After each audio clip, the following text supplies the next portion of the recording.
need to eat, that getting enough calories, getting enough food, everything else will come along, all the vitamins and minerals come along with that, so that we're typically not cherry picking of, eat some more of this to get more vanadium. So energy consumption is the biggest thing, and that's, again, what we tend to drive home, and that is one of the things that was highlighted in the paper that just came out, that the crews that ate well and exercised hard, they maintained their body mass, meaning they didn't lose weight, they came back leaner, they came back with less fat, and came back, again, in pretty good shape. Beyond that, there's a number of things that we've learned either in a preliminary way or more defined way. From a bone perspective, a couple things come to mind. We published a paper a few years ago showing that the more fish you eat during space flight, the less bone you lose, and that likely ties back in with omega-3 fatty acids. We've got a study going on right now looking at the role of animal protein and potassium, which is the Pro-K experiment that I talked about, using the ratio of those two things in the diet to help mitigate bone loss. We're partnering with our European colleagues who have done experiments looking at lowering sodium intake as a way to mitigate, again, bone loss. So there's a number of things that I think we could optimize when it comes to trying to help bone the most. And then there's a number of other factors as well. Oxidative stress is still an issue that we need to look harder at. There's some potential nutrition components that we've identified that we're looking at further with relation to vision issues during flight. So while we've learned a lot, we still have a long ways to go. We're making progress. James Dean Floyd today. Thank you, Ms. Robinson, again. Are there, based on the way Dragon re-enters and splashes down compared to the shuttle's landing profile, are there any samples, any research that's considered too delicate that can't withstand return on Dragon, and so maybe you just wouldn't bother including them on the down mass, and maybe Dr. Yateman, I wonder if that might be true for protein crystals? I can just address, it has been a concern in the past that the shear forces coming back down might just destroy the crystals, the fine crystals that are made. So, one interest is to potentially image some of these crystals up in space before they come back down. So that's one thing we're looking into. Yeah, so, it isn't as smooth of a ride as landing on the shuttle was, but it is enveloped by the kinds of requirements that we get for launch as well. So we do worry about it for certain sensitive samples like some proteins, but you can also pack smart and pack things up, have things padded and so forth, and take care of at least that last, it's that landing part that's, plus the vibration and shaking, those are the two kind of components that could damage things. So overall, things that can launch well can land well. It's just there are a few exceptions, things before we think about it. John Walker from Georgia News and Countdown Today. My question has to be about the bone loss and gas density. When you were talking about it doesn't have an effect when it returns back to Earth, how long does it usually take a crew member or an astronaut to get that strength back or get that density back into the bones? Well, it's not the same as as going back to having gravity. Okay, what we're doing is the exercise is increasing bone formation, which balances out the increase in bone breakdown, which is still happening.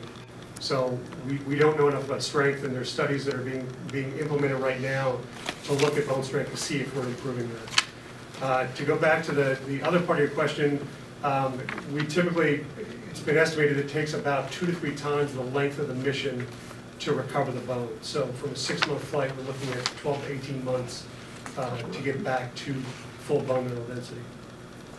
Does NASA and the Washington Space Agency collaborate and compare data from long duration flights from the past program to try to come to a result when it comes to bone mass and density?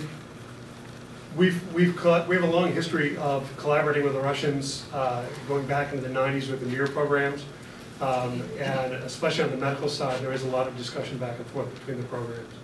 With the research endeavors, at least our research tends to be focused on the USOS crews, who are the ones who participate in our experiments. In the back. Ronnie Williams, social media. Since we're on the subject of bone, you answered a couple of my questions. What's the percentage difference versus the early space program and now, since we've been examining this, that as far as bone loss rate, what's the percentage difference? Okay. If I can have that last chart. This is actually an image from the paper that we published. It may take a minute. What we did in that paper is we looked at normalized, if you will, bone mineral density loss per month. That scaled it out by the length of the mission.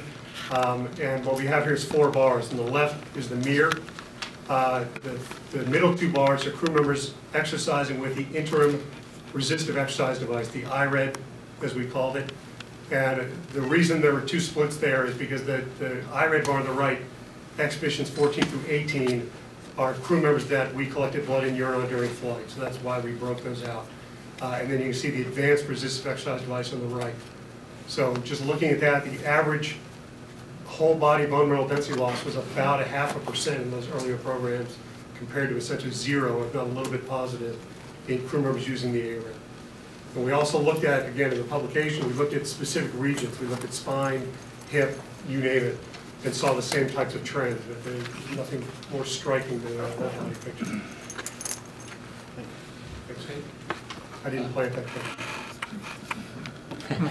All right, that's about all the time we have. Julie, would you like to make any closing comments?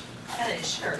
You know, so we brought to you today 4 different scientific perspectives of what's going on in the space station. And just to kind of recap that, we talked about the diversity of disciplines. There's no other laboratory I know of with such international breadth and such breadth of disciplines that can do research that can't be done anywhere else. Then Dr. Yeaman really talked about opportunity. With cases growing, offering new solicitations, there are opportunities far beyond what NASA's been able to offer in the past that are growing through cases management at the National Laboratory, and that's a really exciting development over the last year and continuing on.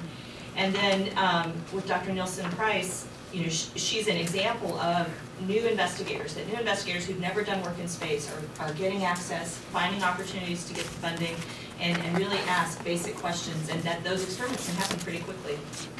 And then finally, what you saw with Dr. Smith was how our long-term investigators that get multiple flight opportunities over time can really start moving fields forward, make advances stepwise, and you really see that coming out in his work.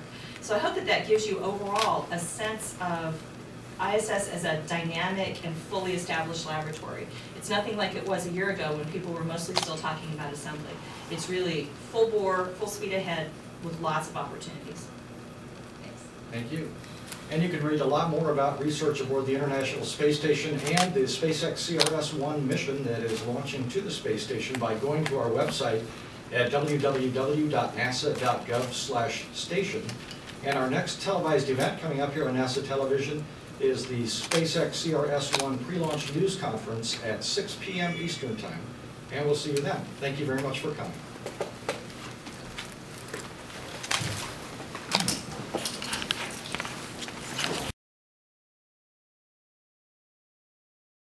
He has a new role. He is commanding the Kennedy Space Center and in charge as we transform to support commercial space business and create a multi-user spaceport for both government and commercial customers.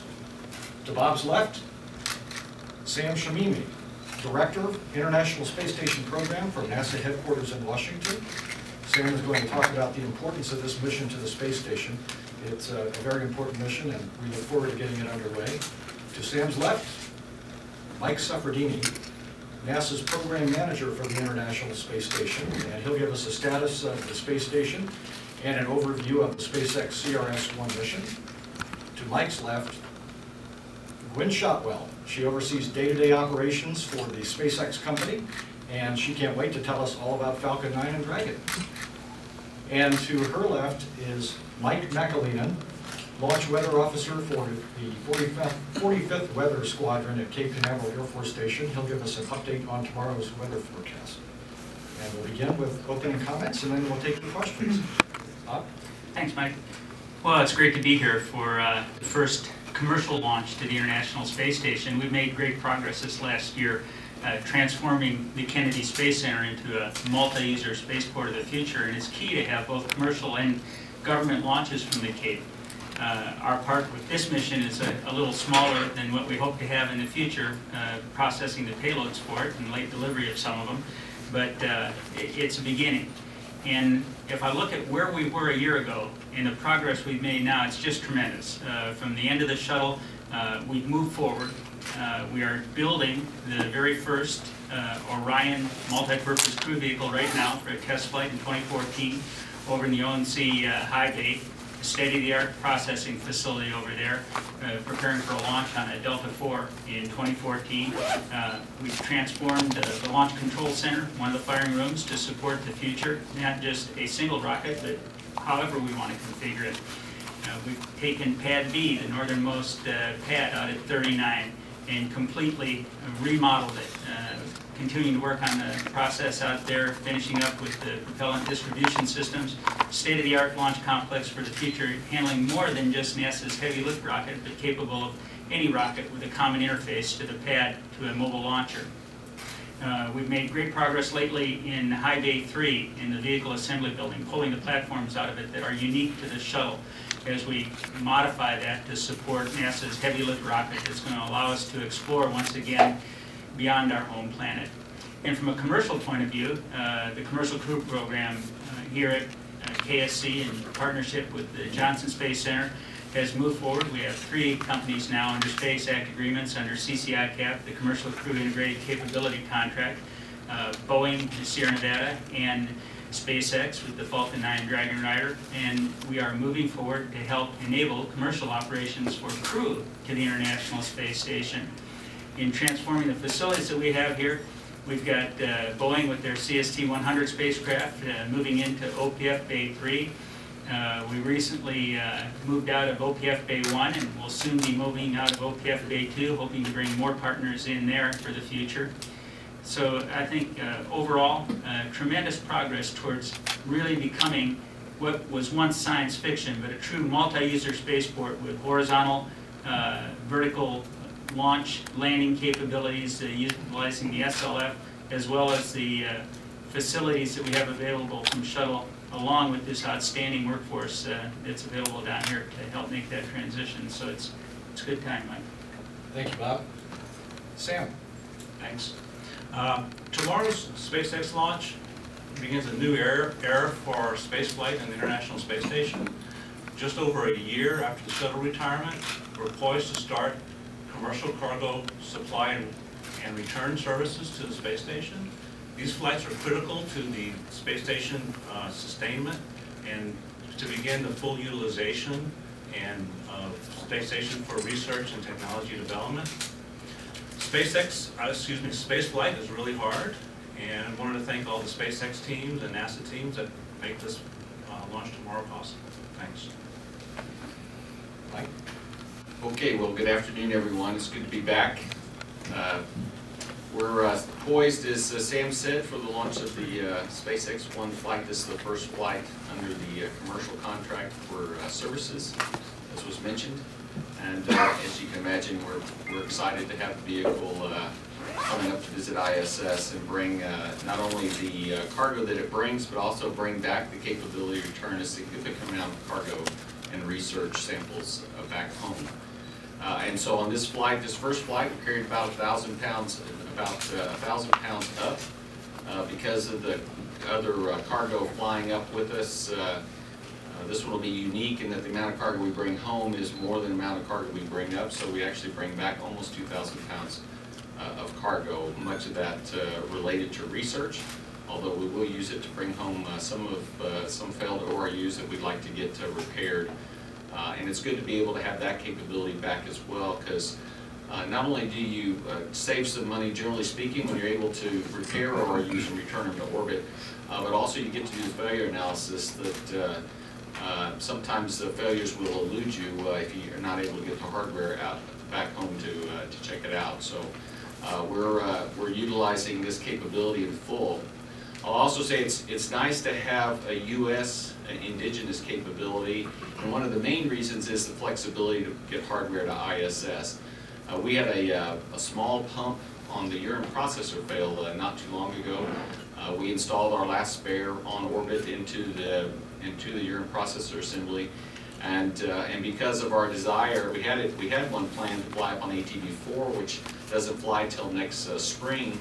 And so we contacted our SpaceX friends and said, we've got this fairly large ORU we'd like to fly. And working together to adjust the manifest, we were able to get that on this particular manifest, and it's coming to orbit. So when you have a launch vehicle that's in your country, it just makes it a lot easier, because literally shipping and customs can kill you when you're trying to get overseas. And this really makes the process faster, allows us to react to anomalies in real time. So this capability is very important to the International Space Station. I expect us to utilize it to its fullest extent, and we're looking forward to this first flight. Thank you very much. Thank you, Mike. Gwen? Well, Mike said it was good to be back. I'll say that it's actually great to be back here at the Cape flying again. Very much excited about this first official commercial cargo resupply mission. The 2,000 plus men and women of SpaceX have been working very hard to make this mission go a little bit smoother than the prior. Wanted to thank our NASA partners as well. I think they would agree that this was smoother. We've really developed a great relationship, and this partnership has really been critical to the success of these missions. Also want to thank our Air Force partners, of course, FAA, who's licensing these missions, and then FCC as well, who's been helpful this go around. So we are flying tomorrow evening. We're looking for an 8:35 p.m. liftoff. I can go through the timeline a bit as you guys would like, but it's a high-level overview. If we fly tomorrow night, we've got about 53 hours before we rendezvous and berth with the International Space Station. If the flight is delayed for any particular reason, likely weather, the opportunity on Monday is about the same to get to station. The opportunity on Tuesday is less. It's about a 30-hour rendezvous with the station. Once we do get to the station, we will be berthed by a pair of astronauts, Akihiko Ashida and Sunny Williams. The two of them will capture and berth us, and we'll be on station for on the order of 3 weeks, possibly a bit longer, depending on station traffic and station needs. So we are carrying a bit of science on this particular mission. As Mike mentions, we're taking about 1,000 pounds of cargo up. We're very excited. This is the first time that we're taking powered cargo up. We're taking up a glacier freezer, which has refrigerated science samples in it. This is also the first time that we're going to bring back a glacier as well. So we're quite excited about the missions both up and back. Wanted to talk very briefly about the differences between the last flight and this. The insertion orbit is slightly different. We went to a 325 kilometer circular orbit on the C2 mission. This one will be inserting Dragon into a 200 by 325 orbit. The Dragon is largely the same, although we are carrying the full cargo complement of cargo racks. So if you saw the video when they opened the hatch on the ISS before, all the cargo was around the edges. Now in this one, the center stack is actually included in this mission, and volume relatively full. Falcon 9 is largely the same as well. We did improve our flight termination system, so we're flying a slightly enhanced flight termination system. Other very minor differences. This is the first time we're flying our own domes as well on the tanks. So I do look forward to your questions and running through any details you'd like on the mission. Thanks very much, and again, it's great to be back. Mike?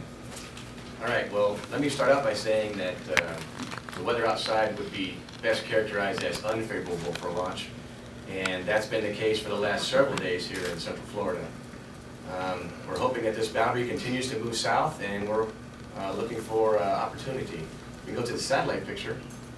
You can see that it's right on the edge of Central Florida, maybe along the I-4 corridor, gradually pushing to the south, and we are hopeful that it's going to continue moving south and looking good for launch time. Speaking of launch time, go to the first slide.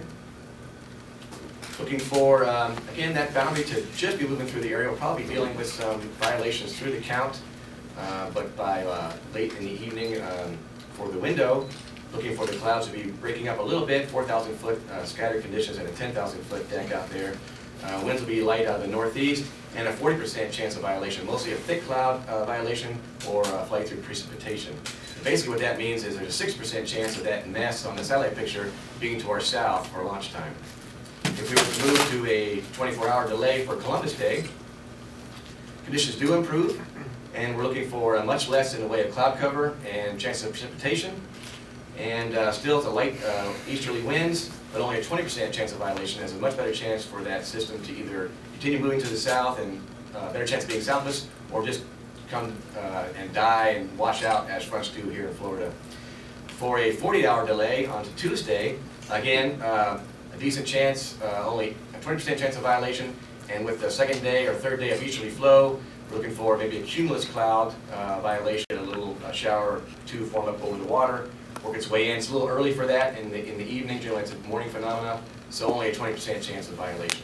So overall, we're hopeful this boundary will keep moving through, and this will be our last day of unfavorable weather for launch time. Thanks.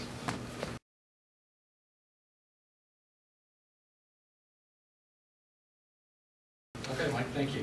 All right, we'll take questions, and here at the Kennedy Space Center News Center, we are glad to welcome some of our NASA social friends who are going to be reporting through social media on the event, joining our traditional news media. We would ask you to please state your name and your affiliation, and to whom you're addressing your question. We'll start off with Marcia Dunn. Marcia Dunn, Associated Press from Ms. Shotwell.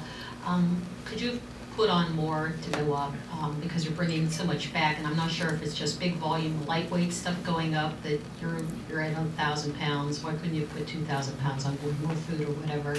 And could you just sort of give a status if you're still hoping to go in December, and yet the next one? Let me take the second one first, before, so I don't forget it.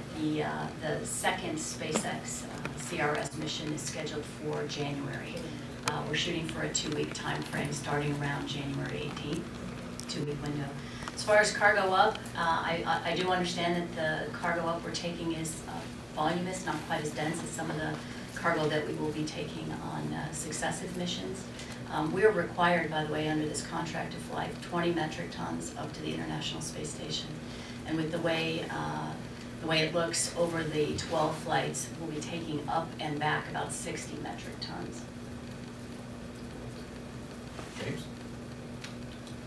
James in Florida today. Michelle, so much talk last time about the history-making event of being the first private vehicle to visit the station, but can you contrast that with the moment we're at now, where this is the first flight that counts, if you will, the first real operational contracted flight? I'm not sure any of the engineering team, frankly, or myself, feels like this is substantially different than the last one, with the exception that we got there once, we demonstrated we could do it. So, for whatever reason, is there a contractual, what happens? Do you have to refly it at your cost, or does the government eat that? Or I just don't understand how the contract works. if there is a mission failure, we actually don't get fully paid for that particular mission. I don't necessarily want to go into the details on that, and it depends on what kind of failure occurs. Given the amount of the capacity that we have on the Falcon 9 and the Dragon flights, I don't believe there is any chance that we won't hit our 20 metric ton target. Okay. And for Mike, can you give us a little update on ISS systems? I remember when you guys replaced the box here a couple of weeks back, there was another box that had gone down that you guys were deferring to a later date.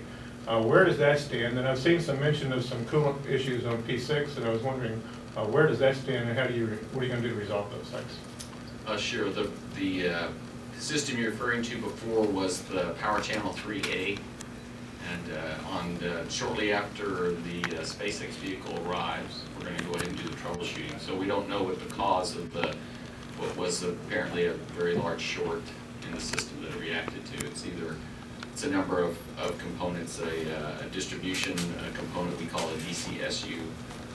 It's a beta gimbal that the power goes through. Could have had a problem, although that's very unlikely. Or what's called a sequential shunt unit. This is where all of the 82 channels of power that come through a solar array, they go through a sequential shunt unit, and then it's fed to the station as it needs it. And so that's a potential source of this short circuit. So what we're going to do is, after SpaceX vehicle arrives, we're going to configure ourselves to a lower power by taking some of the batteries out of the system, so if the short's still there, we don't damage anything, and then we'll slowly start bringing these systems back online to see if we can isolate the short even if it's still there. So that's forward work for us. As soon as we figure out what the ORU is, then we'll know what to go do to repair it. In any of those cases, that's an EVA to go do that. Now P6 has had a ammonia leak since it came to ISS. It's been very, very slow. And in fact, not too long ago, one of the last shuttle flights, we filled the system back up with the capability that's designed to the station to feed ammonia from the ammonia tanks out to any of the IEAs that may need ammonia.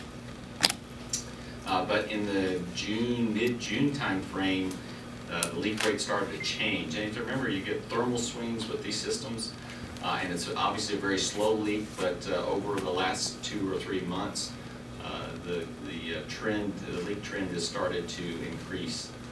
And so now it's at the point that we will potentially trip the limit on the cooling system, where it will shut off somewhere around the 1st of January 2013, so not far away.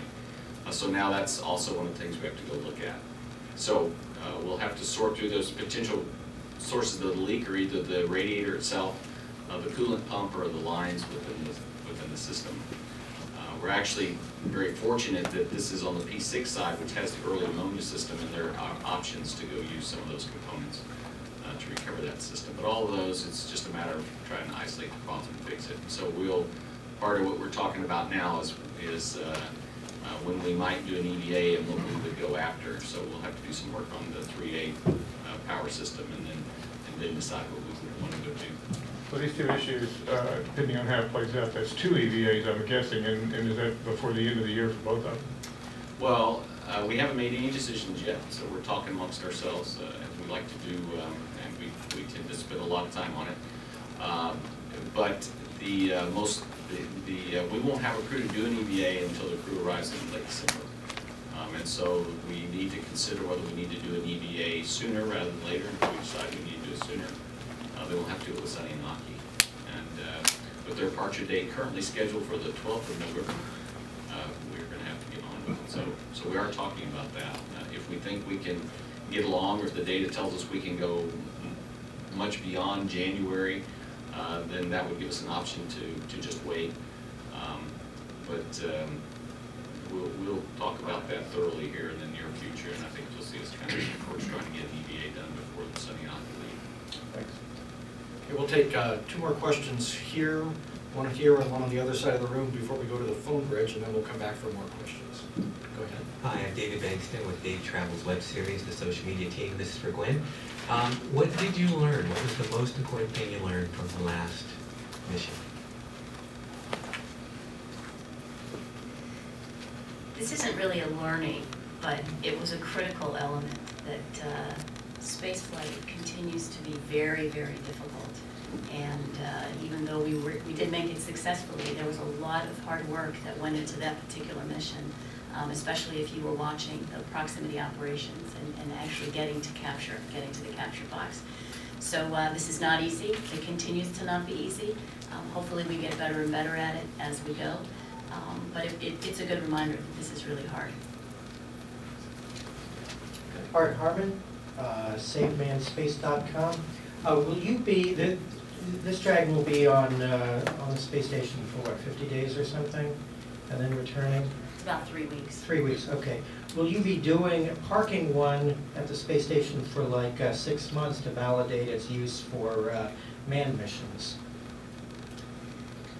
We would have to talk to Mike's team. Currently, there is no plan to have Dragon on station for 6 months. There are other ways to demonstrate life for Dragon. We could fly it independent of the International Space Station to demonstrate its life. Interesting, thank you. Okay, we're going to go to the phone bridge and take a question from Tariq Malik and then come back here.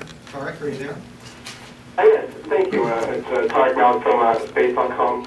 And I had, I think, one question and a follow-up. My first question is for Mike. I know that this is a fairly full cargo trip to the station. I'm just wondering if there's anything special that you might have stored aboard for the crew when they open something as a surprise. And I have one follow-up. Thanks.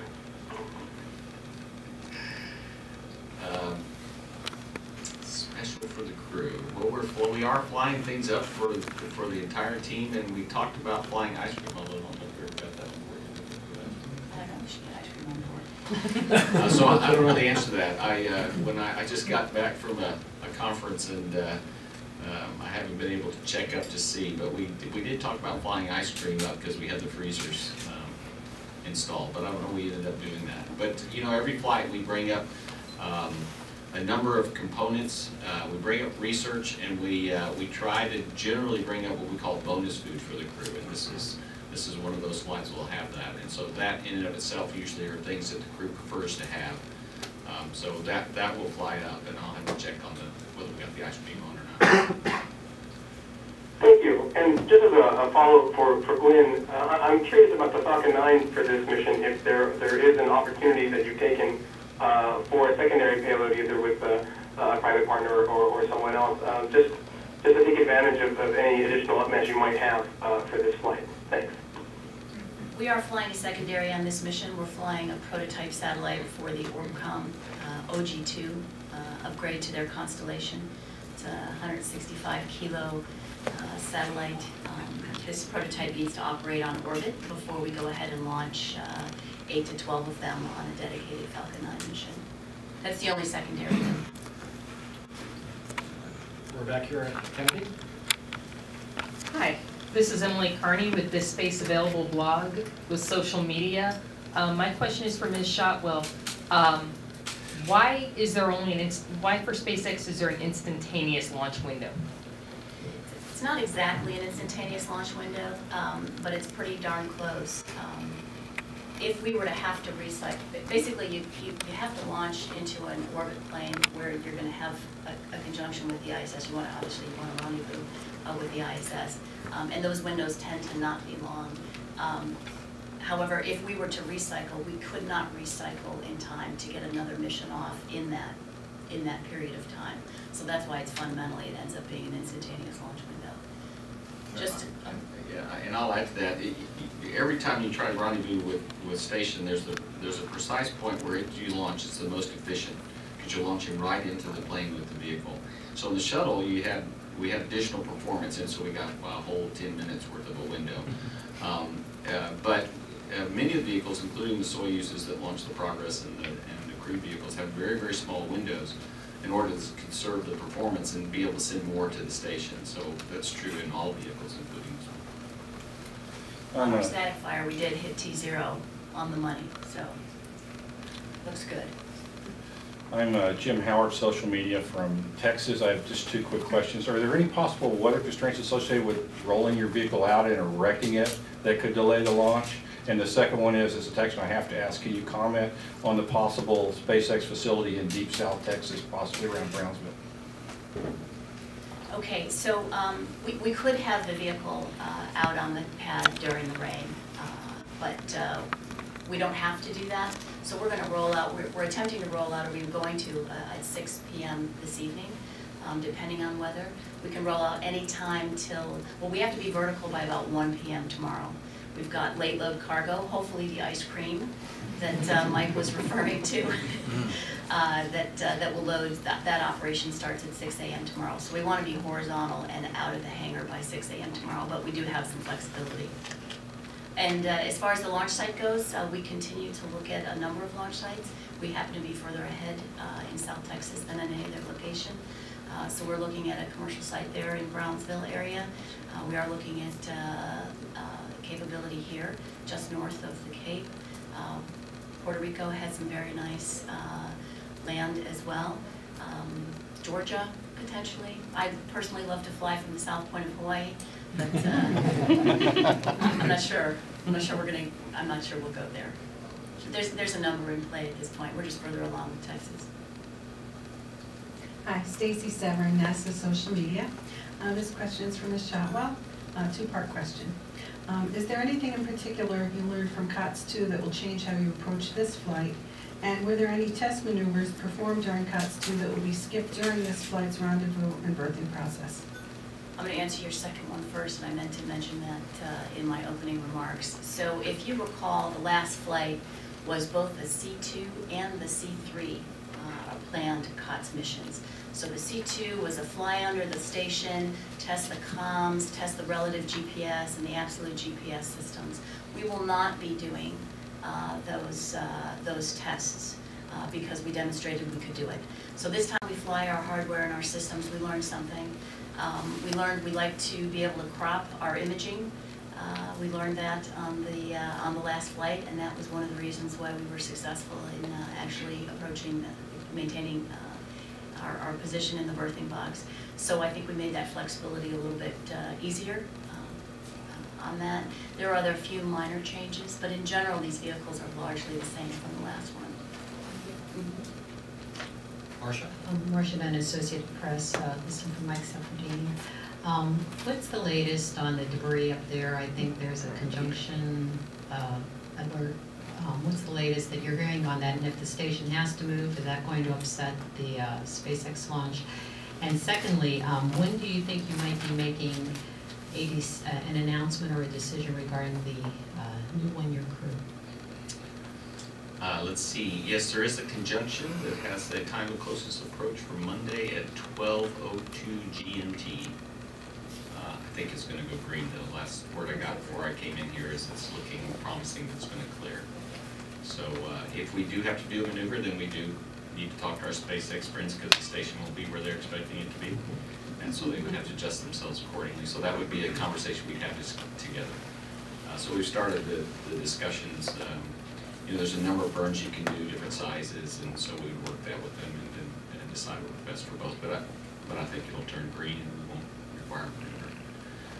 Let's see, we've decided we're going to do the 1 year increment, and so we have let the multilateral crew operations panel go off and do their thing to select their crew. We need to get that done relatively quickly, and as you can imagine, there has been some discussions before this decision was made. I believe they're shooting for the middle of October to late October to give us a name. So we'll hear it here in the next couple of weeks. Have you picked somebody and you just don't want to say yet? I don't. You got a short list? How? I can tell you the options, the list of names was very short. Yes, that's the best way to say it. So we're pretty close. Mark Ratterman with Talking Space. A question for Sam. In the idea of public support for ISS operations, and considering how the shuttle program things became so routine and so not necessarily exciting during parts of the program, do you see the space station cargo support that we're now starting to provide, do you see that becoming seen as routine, and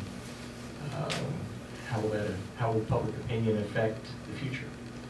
Well, I can tell you firsthand that anything we do in space is not routine or easy. Every one of those shuttle missions was hard.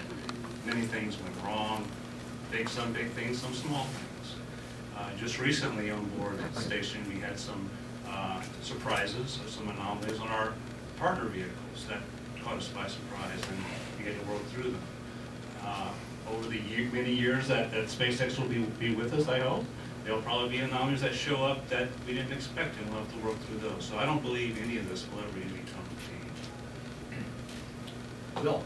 Bill Harwood, CBS, with another one from Mike Seferdini, and I apologize again for this question because it's not a SpaceX question. It's looking for an update on Orbital and when you guys are going to be flying those guys for demo.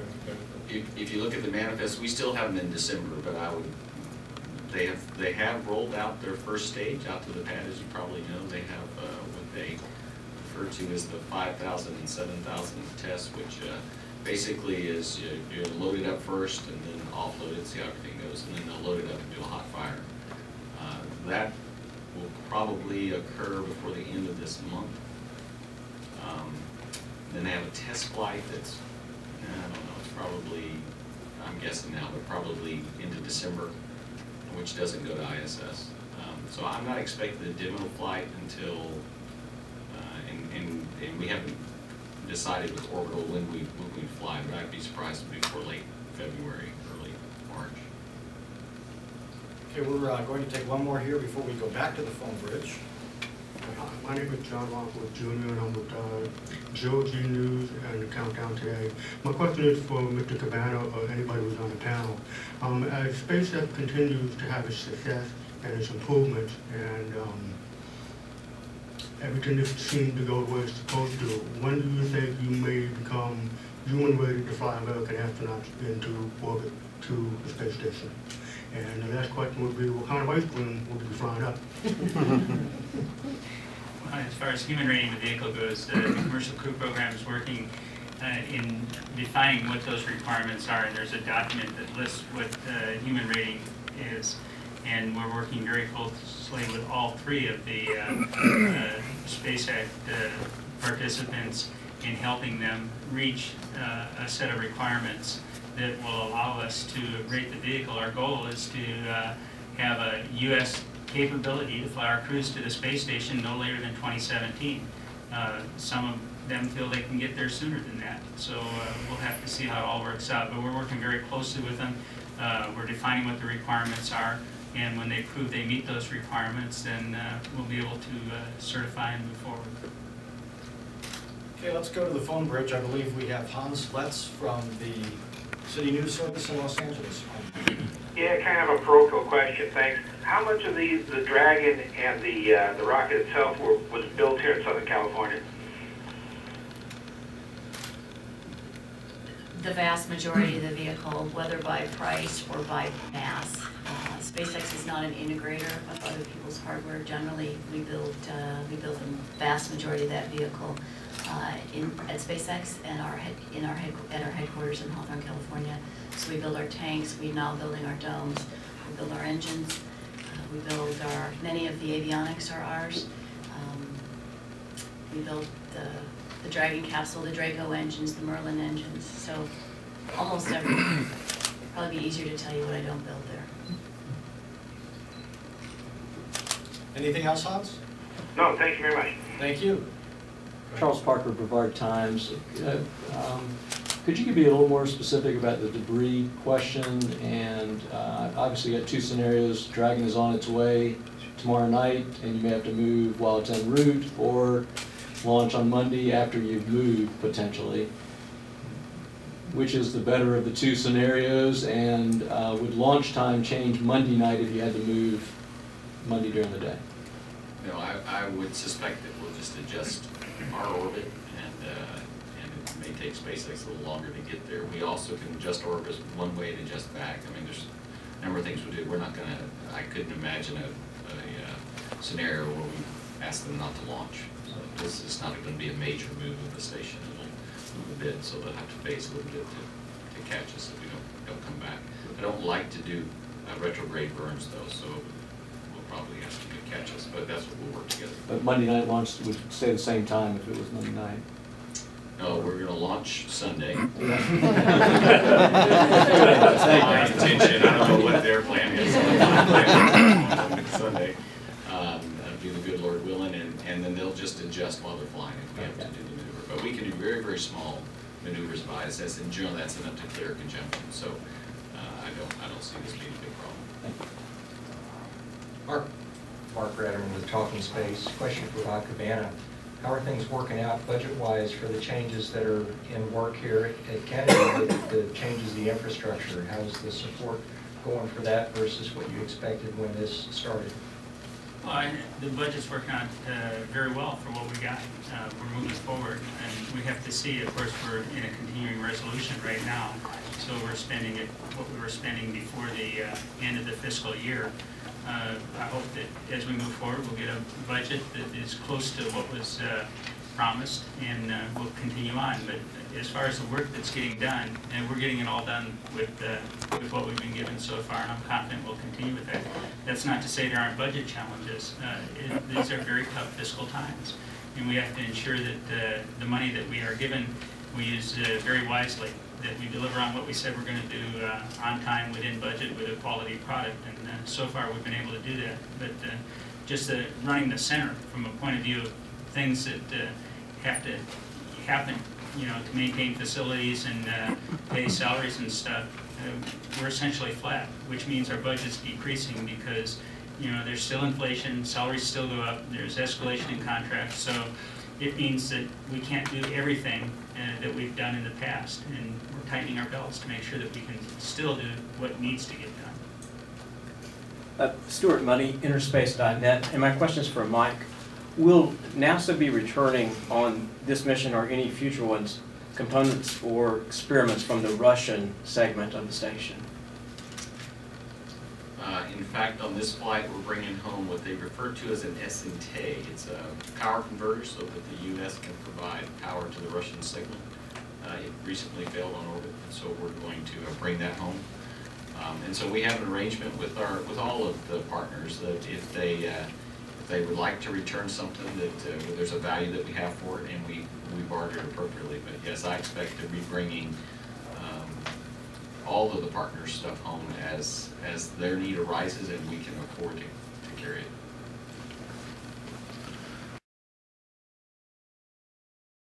My name is right here, Ivan Moreno. It's for you, SpaceX.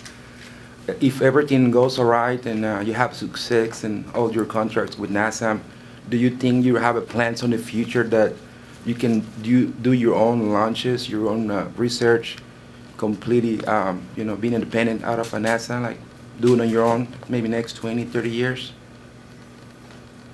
You know, we on our own do some technology development. I don't see us doing any fundamental scientific research. That's something that's best done, I think, in partnership. I mean to say on a space, like, you know, probably get to the moon or go to Mars or do your own space work out of NASA? Those are very ambitious projects, and we really want to be a part of them. Certainly going to Mars, we've been very public about that. I think it would be very difficult for any organization to do a mission like that on their own. So we hope to be part of the partnership that does eventually go do that. Jonathan Pearson, social media, Los Angeles, California. I'm aware that SpaceX that the Dragon was initially designed to carry personnel. And what do you see as far as... We did design Dragon from the beginning to facilitate human access to space, in addition to cargo. It doesn't mean it's capable at this moment. It's mean that we designed the hooks as we understood them, and we're working on the remaining pieces. The largest development that we have left on Dragon to make it crew rateable, as far as bringing folks up during the ascent period, is having a launch escape system, a safety system for the astronauts, in case you have a really bad day with the launch vehicle. That's the largest development. There's still some crew interface work we have to do, the spacesuit work, etc. So we are working on enhancing Dragon to be able to carry crew. There's the market for crew outside of NASA is very ill-defined. I think there's lots of folks that want to go. Bob Bigelow has some very interesting ideas on uses of crew in space. As far as tourism, it's not a focus for us. I'm thrilled to hear anybody actually paying a ticket to go to space. I think I think it's good for the industry. It's not a focus for SpaceX right now.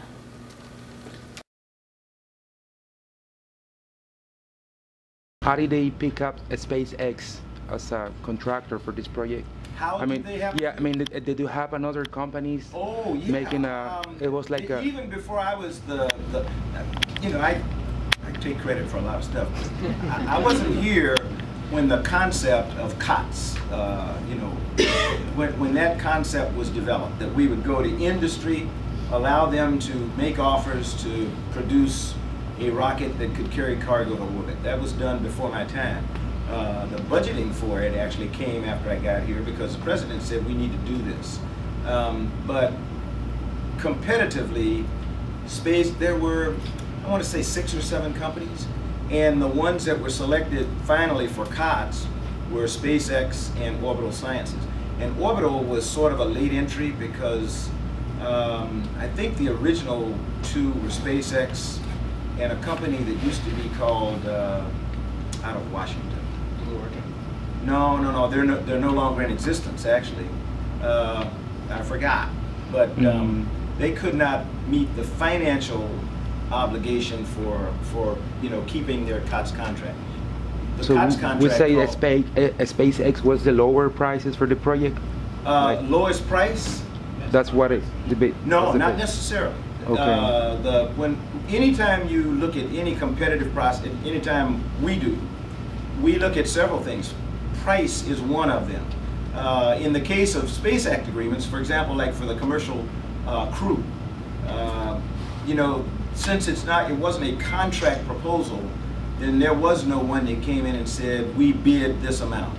They came in and said, this is the way that we think we can produce an acceptable system that'll be able to carry cargo to orbit. And we're willing to put in this much toward that effort, which means if you think it's going to cost $1 billion over the next 2 years to get where or in the next 5 years to get where you want to go, then we're willing to pay X amount of that $1 billion. And then all the rest of it, NASA has to pay. So while I'm not at liberty to say what the various amounts were that the companies paid, I don't know, to be quite honest. But I know if you go back and read Bill Gerstenmeyer's, it's a lengthy selecting officers report, and it's available. I think it's been published somewhere. But in it, he talks in detail as to why each of the 3 companies was selected. And I think one of I vaguely remember reading something from him that said, Boeing was actually the lowest bidder, if you want to say price-wise. Boeing offered X% of the total price, and it was lower than any of the others. SpaceX may have actually been the one that offered the more of the largest percentage, but I'm not sure, to be clear. Okay. I asked the lady something yesterday. I don't know if it's appropriate or not. Yeah. I'm in a construction business, so is that a chance, like, in the future, maybe 10, 20 years more? Because I learned that the private company has more tools, way better that the government cannot probably hold it. Is that a chance that in the future they can be independent, like create their own space program? Yeah. Is that possible? You mean a company like SpaceX completely independent of the government? Is that possible that they can depend out of NASA and say?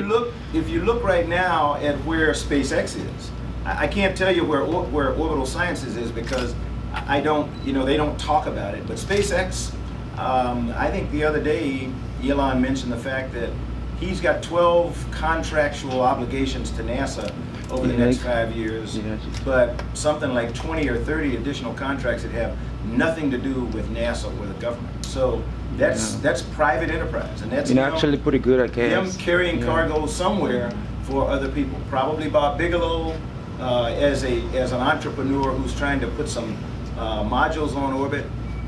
It could be anything, and that's what we're trying to facilitate.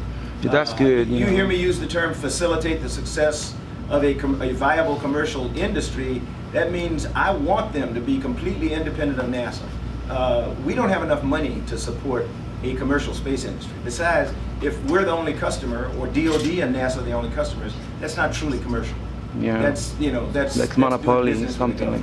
Yeah. It's something really good that. I mean, it's I thought you were going to way ask me better. Is there any chance that a construction company is going to be hired? Yeah, I would like that to apply. The answer to that is yes. If you look at plans for Mars right now, or if you look at what some of our international partners talk about in terms of the lunar, a lunar colony or something. Yeah, I was looking. We have a whole branch of folk, some in Spain, some in Colombia, but most of them fostered around an effort at Ames Research Center in what's called astrobiology.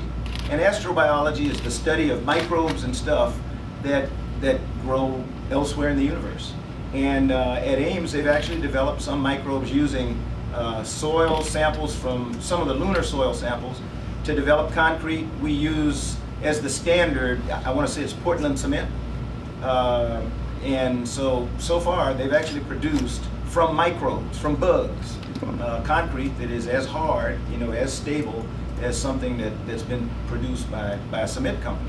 They also produce artificial meats, artificial food, but they start from a microbe, from a living organism, and they use genes and everything else to produce something that can be done. The reason we need to be able to do that is because the less weight you have to carry to Mars or the moon or somewhere else, the better off you are. So if Yeah. we can just carry just the basic essentials and then get there and use the microbes. That's why one of the reasons that Curiosity is looking for any evidence of microbes. Yeah. If they're there, we don't even have to carry the microbes. Yeah. You know, you get there, you use the microbes, you use the Martian soil, you can produce building materials, you can produce food, you can do everything. Yeah, less dependent of the planet Earth, so we can use the thing. So there may be a concern. Yeah, that's a very thing there. Hey guys, we've got time for one more question. Okay, you had your hand up, and then I'll take two. Then. Okay. Jason will let me take two. So I'll take two. I had read somewhere that there was talk of building a spaceport here. Is that still on the table? This is the world's, I don't want to say largest, I think it is.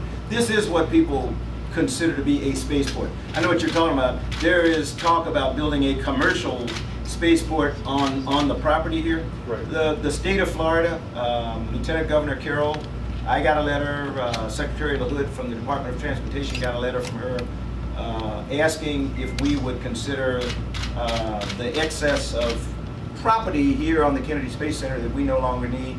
The SLF, for example, you know, the shuttle landing facility. Since we don't have a winged vehicle that lands anymore, NASA really has no need for an airport. And my desire would be to find someone who wants to preserve the SLF as an operational airport, spaceport. And the state of Florida, I'd be happy if the state of Florida would do it. You know, when we land at Edwards Air Force Base, it doesn't belong to NASA. It belonged to the United States Air Force, so we landed on that. When I was still active in the astronaut office, I didn't fly out of a NASA airport. I flew out of Ellington Field in Houston, and that never belonged to NASA. It used to belong to the Air Force, then it went to the Air National Guard. Now it belongs to the city of Houston. So there is no need for NASA to own an airport. And the state of Florida said, hey, would you all be willing to consider accessing that property to us? I can't tell you what the answer is going to be. I can tell you what the administrator would like, but I don't make the laws, and it has to go, we'd have to get approval through Congress and all kinds of stuff. I am hopeful that we'll be able to do it. And I think they're also trying to get permission to build another launch site, strictly commercial, up toward the north end of the property. And as my understanding is that's been through a lot of environmental battles before, so I don't know where they are, to be quite honest. And this is the last one. So my son right now is 2. Yep. Do you think he'll be the right age to go to Mars? Yes. Anybody who is younger than I am is the right age to go to Mars. I'm 66. And the reason I say I could do it, but I mean, let's say, and I'm trying to be realistic. Realistically, because I think NASA can rise to the occasion. The president has told us he wants humans on Mars. You got to remember what on means. On is a relative term. It may be, what we're trying to do is put together a plan to get humans in the Martian environment sometime between 2030 and 2039. How many years from now is it? That's 18. 18? I could still fly. But it's a long mission, and I'm not sure that somebody that's hypertensive, you know, I have high blood pressure and I use medication. I'm not sure that flight surgeons would let somebody who's hypertensive go on an 8-month mission to Mars unless I signed something that said, don't worry about me, I'll be all right, which I can do. But anybody, seriously, I think, you know, your son is right. 2, piece of cake. He won't even be ready to fly yet. We'll go to Mars. Still got a lot of education to do. Thank you all very much. You've been great. Enjoy yourselves tonight. Hopefully we'll get off. If we don't, then try it tomorrow night. They go today, and frankly, even the splashdown. I mean, every part. And I felt that way, of course, about the shuttle as well. I used to say I preferred landings to launches. I know a lot of people like the fire and noise of a launch, but to me, I really like the quiet of the touchdown and the completion of the mission. Because for us, it is what we do up there that's so important, not just the launch. Although launches are very cool as well. What's the plan for the whole CSR missions if there's if one of them doesn't make it to station? Is there like a reflight on any of them, or what happens contractually between NASA and SpaceX and Orbital? For CRS, we have, I think, the minimum number of flights with options. But the truth is, contractually, I think that they owe us the flight. But I should ask one of the program people specifically how that would work. What's above your pay grade?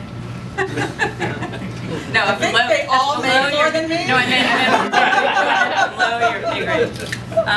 And the other thing I want to ask you is, so far space has been like pretty much of a non-event in the presidential rhetoric.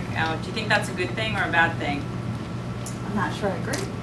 But you think it's But been it's been a non-event? Moon colonies and... well, that was just here, that was just English local. But I mean, like in the debate, you know, there was like, I think they said the word science once and... Oh, in the actual debate? Yeah, just in the whole, I mean, space doesn't really seem to be an issue in the presidential election at all. Maybe you disagree, but... I have advised presidential candidates since you were a teenager. More than most. And I find that it's very important activity that you don't necessarily get a lot of speeches about, but the work is very important. It's important that people who are on campaigns recognize it's valuable to the public, and I think that has been the case. I think we have gotten, certainly within the Obama administration, we have felt there has been a significant amount of attention paid. The president just called the Curiosity team, of course, a few weeks ago. He was in Florida a couple of times, specifically at the Cape, talking about the future of space. It's important to the administration, and to the extent it comes up in one of the remaining debates, I would anticipate the president being very able to articulate his plan and why it's so important. I think in this country, I have a political science background, so the public elects these leaders who get to determine what we're going to do. And our plan and the tie-in to the launch today really is, it's supported in a bipartisan way. We want to be able to reduce these operational costs so that we can focus on doing the science and the exploration. And I think that is universally held belief. And while I do not anticipate the change of administration, I think administrations in the future will adopt this plan, and I hope a capability-driven plan to be able to go further and provide more benefit for the investment. Thanks, everybody. That's it? Okay, well, thanks for coming. Thank you very much. Can I See you guys. See you on TV. I'd love to give you the middle.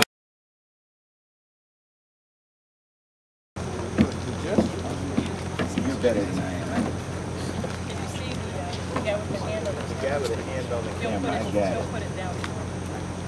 Good evening, and I want to take an opportunity to congratulate SpaceX for its successful launch, and with my partner, Gwen Shotwell, the CEO, getting ready to promote you, the president of SpaceX here. And I also want to salute the NASA team that worked alongside them to make tonight possible.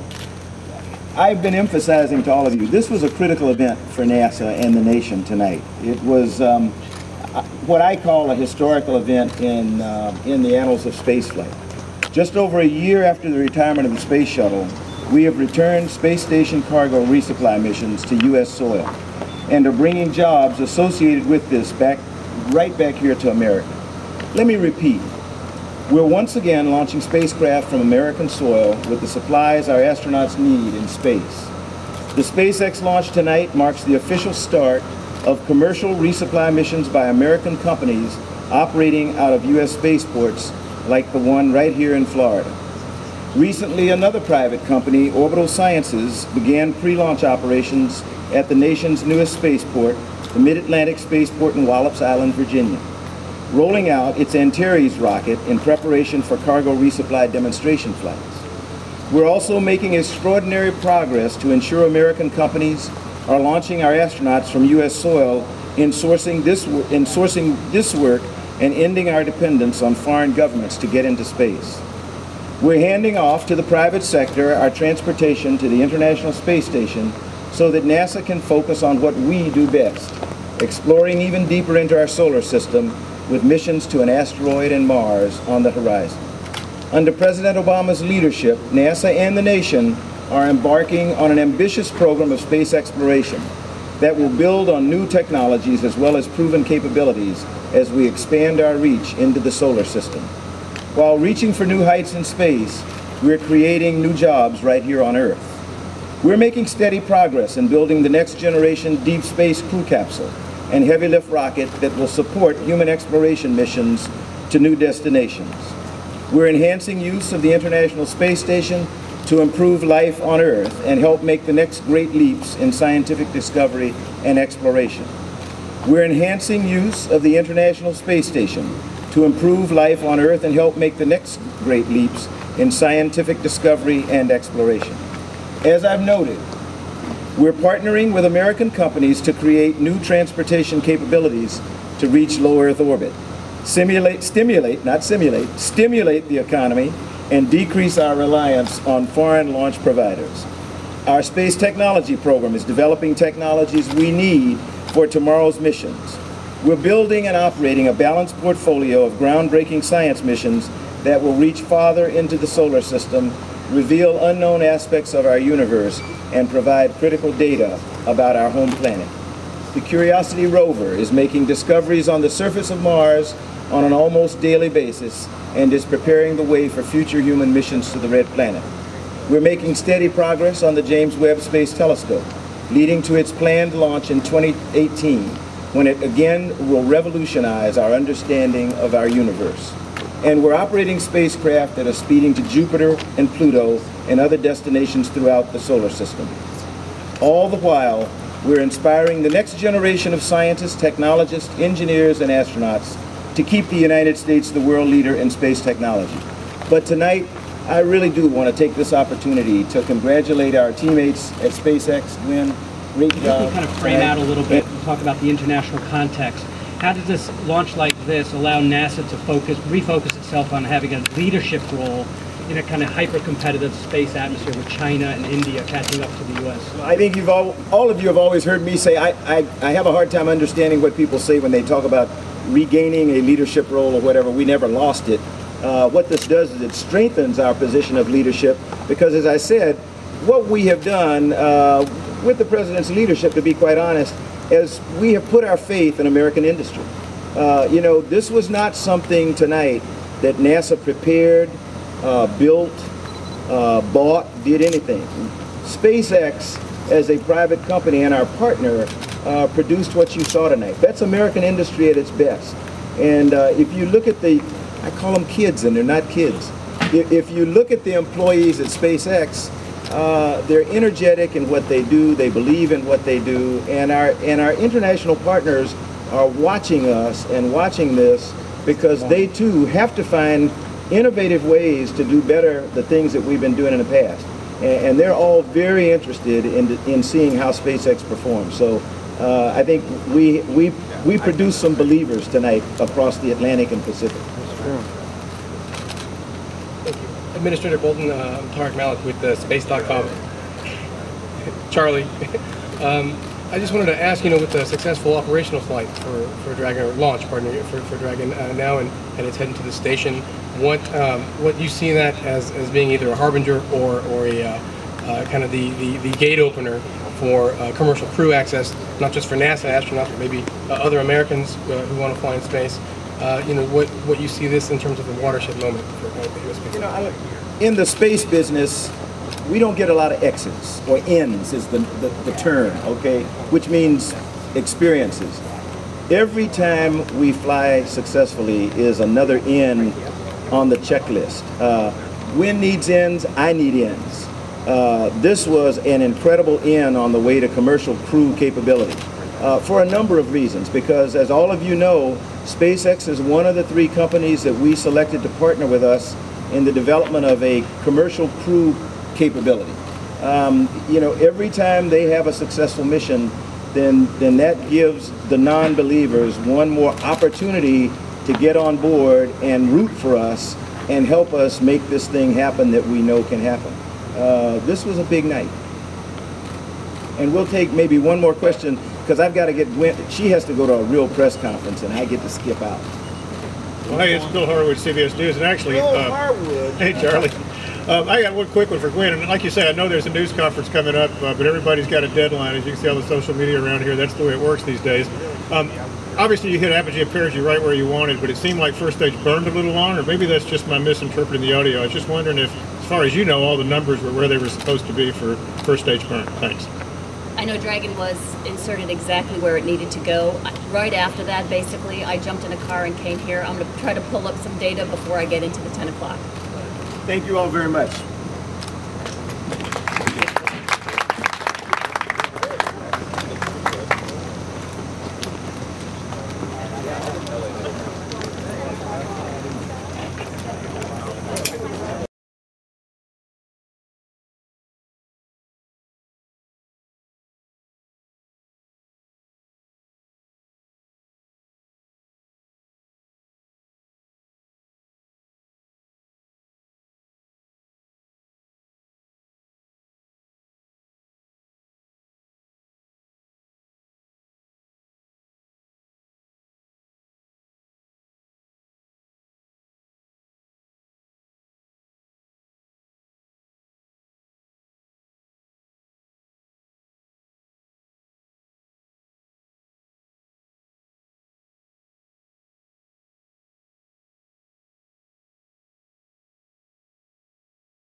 Spacecraft controller, you're cleared to switch to internal power. Yes. They flew Discovery out by the Patrick Air Force Base. It took me almost 2 hours to get from there into Melbourne because of the A1A and the parking lot. I was thinking the same way for Endeavor, but Endeavor wasn't that bad. I was doing about 15 miles an hour on A1A, and okay. I figured since it was the last one. RCO, confirmed clock is counting. GCVC, stand by on fire X. Standing by. Pre-valves are coming open. OSM, verified, launch and able to flight. RCO, switching to flight. Denying first stage Merlin engines have begun chilling. 9 minutes and 20 seconds on my mark. Mark. Aux bleeds are open. We are now chilling in all 9 engines on first stage. Good feedback on all pre-valves.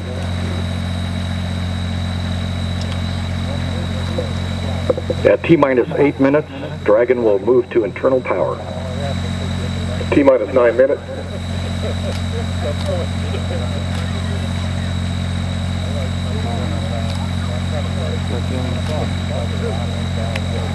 All systems are go.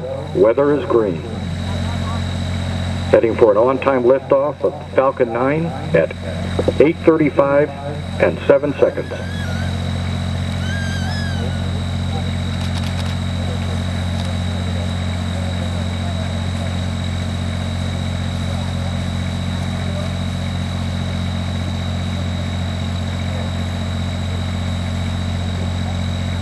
T-minus 8 minutes, 20 seconds and counting.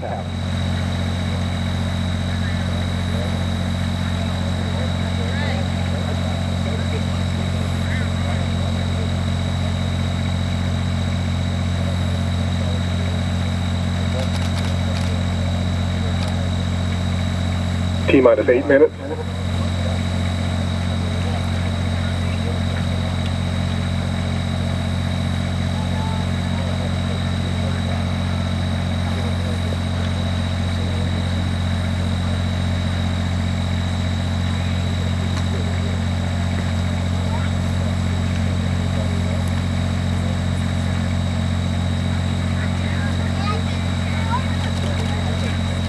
T-minus 7 minutes, 30 seconds and counting, and Dragon is now operating on internal power.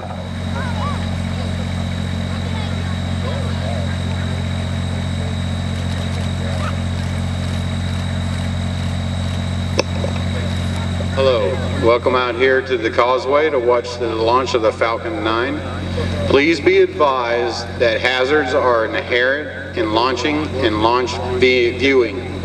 By accepting the invitation to view the launch, you do so with understanding the potential risk. Although NASA applies stringent range safety principles and techniques to protect the general public, workforce, and the property for all areas of the Kennedy Space Center during the launch, in the event of an inadvertent circumstance, hazards including debris, blast, and toxics occur. It is imperative that you stay within controlled areas, stay with your group, and strictly follow all instructions provided by NASA. Thank you and enjoy the launch.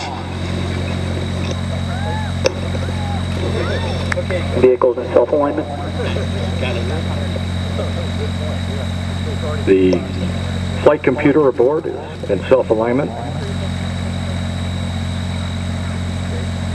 At T-minus 5 minutes and 30 seconds, Dragon's terminal count will auto-start.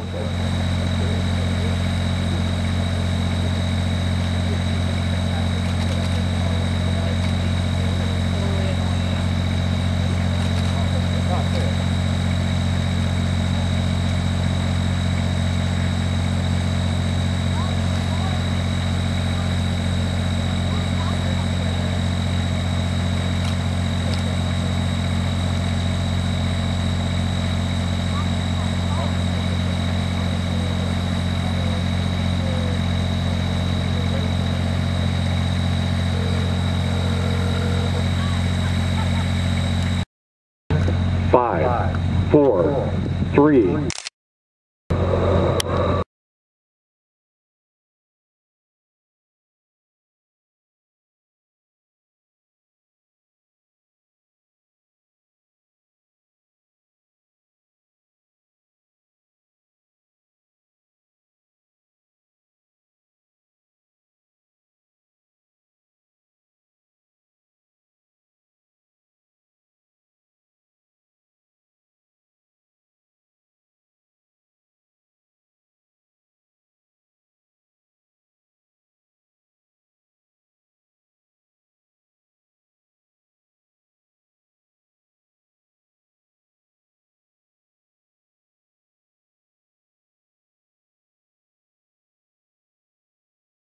Flight 56 miles high and traveling at 10 times the speed of sound. 2 of the first stage engines will shut down to reduce the rocket's acceleration, followed by the remaining 7 engines.